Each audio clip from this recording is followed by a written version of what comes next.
PBS logo, maybe one of the world's most famous logos, used from 1971 to 1984.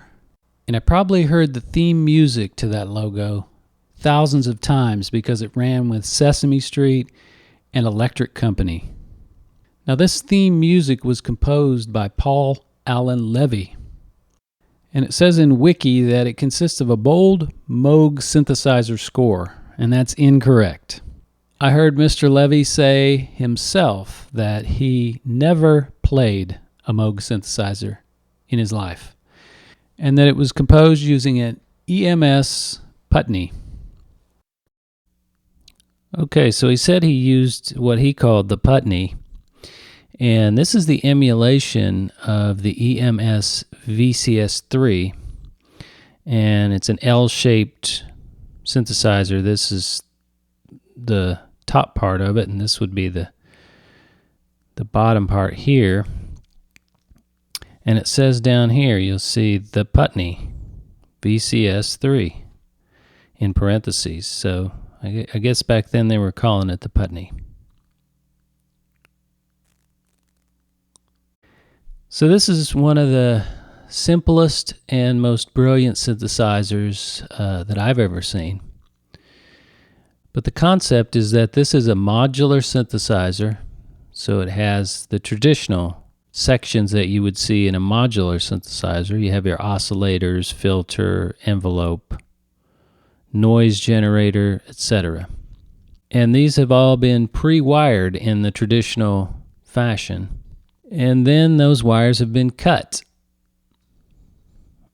and placed on this grid, so that you can then, using these pins down here, make the connections again to the different things you want to connect to. So the PBS theme is made up of two sounds. It's made up of a descending tone that is being modulated by a pulse LFO, and then the other sound is a brass sound.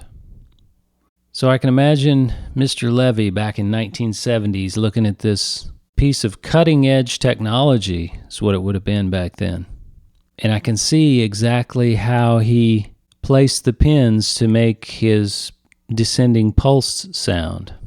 So what I imagine that he did is that he used the resonance of the filter here, because it says filter/oscillator. So that's also meant to be an oscillator. And then he used oscillator 3 as an LFO. So he used the pulse LFO shape, and these levels can be individually adjusted. And he wanted to route that up here to have it affect the frequency. And then to get that descending sound, I would imagine that he just reduced the frequency, probably by turning that knob. So to wire that, the first thing we would do is run the filter to the output so that we can hear the filter.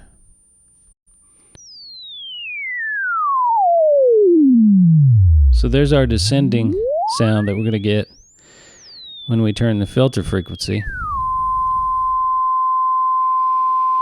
But then we need to route the LFO, which is oscillator 3, and we need to route that to the filter frequency. So easy. This is all based around this, route the pulse width to the filter frequency. This has got to be the easiest synthesizer in the world to use, with no wires anywhere, no mess. So here you can kind of select the level of it. So this would be how much it would affect the filter. So right there you're getting that bubbly sound that you hear in the PBS logo. Then he probably just had the frequency up where it's not really making any sound that's audible. And then you just probably did that and recorded it. And that was the pulse sound. So now I'm going to move on to something a little more practical that probably most electronic musicians would have already, Synth. The first thing we're going to do is go preset clear. So now we have an init patch. And we're going to use the resonance of the filter rather than the oscillator as the sound source. So turn the volume down on oscillator A1 and make sure oscillator part A is selected in this box. Then the filter type is low pass, 24 dB. Turn the resonance all the way up, and down here in filter control, turn that resonance all the way up as well. And the filter is oscillating. Set the filter cutoff at 6.2 to give it a higher note to fall from. And if you turn the cutoff manually, you hear that descending sound. Put this back on 6.2. Hear that descending sound that we want, but we want that to be automated by using an envelope. So using mod envelope 1, we'll route that to filter cutoff A. And we want an inverted envelope, so we're going to the negative on this intensity knob here. Turn the attack to 7. Decay 0, sustain 10, release 0. So you want your intensity here on the envelope to be about -5. And we get that falling pitch that we're looking for. But we want that to be impacted by a pulse wave. So we'll go over here to LFO1, select pulse, put it on free, and that allows you to turn the rate to a hertz value. And we'll set that at 9.8 hertz. Turn the gain to 0.6. And we'll route that LFO to the cutoff, filter cutoff, with an intensity of 10. Okay, now for the brass sound. The VCS3, I think, just had one saw wave on it. So we'll just use one voice. And I think he multi-tracked it. So we're going to use a low-pass filter. Turn the cutoff completely down so you won't hear any sound, but we're going to use the mod envelope to open up the filter, give it more of a brassy sound, but not too much, because I noticed that his brass has a lot of attack to it. It doesn't sound realistic. So we're going to route that to the filter cutoff with an intensity of 10, K at 6.4, sustain at 5.4, and the release at 5.2. Okay, then you'll notice that there's a dramatic filter sweep right at the end of his theme, and we can get that by using Aftertouch from the DeepMind keyboard. If you don't have Aftertouch, though, you could use the mod wheel for that.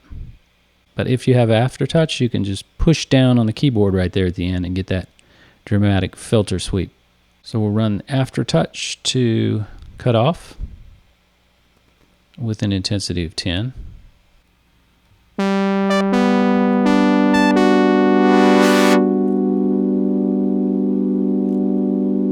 So what I've done is I've mixed down those two sounds to the theme music and loaded it into a sampler. And it sounds too crisp and too modern. Here's what I've got.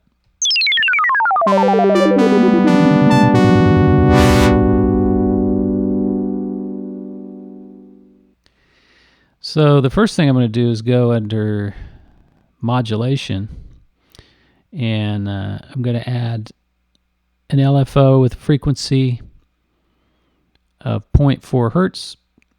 I'm going to take that to the pitch at 4%. The original theme song wobbles quite a bit. Then I'm going to add a saturator with a little bit of drive and increase the output quite a bit. Add a compressor, lower the attack and release down and the threshold way down to kind of crush it, limit the dynamic range, and follow that by a limiter. And I think we're getting pretty close with the end product. Here it is.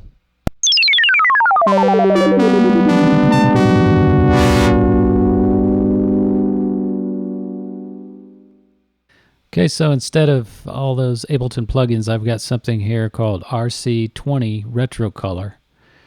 And it also gives it a vintage sound. And let me know which one you think is closer.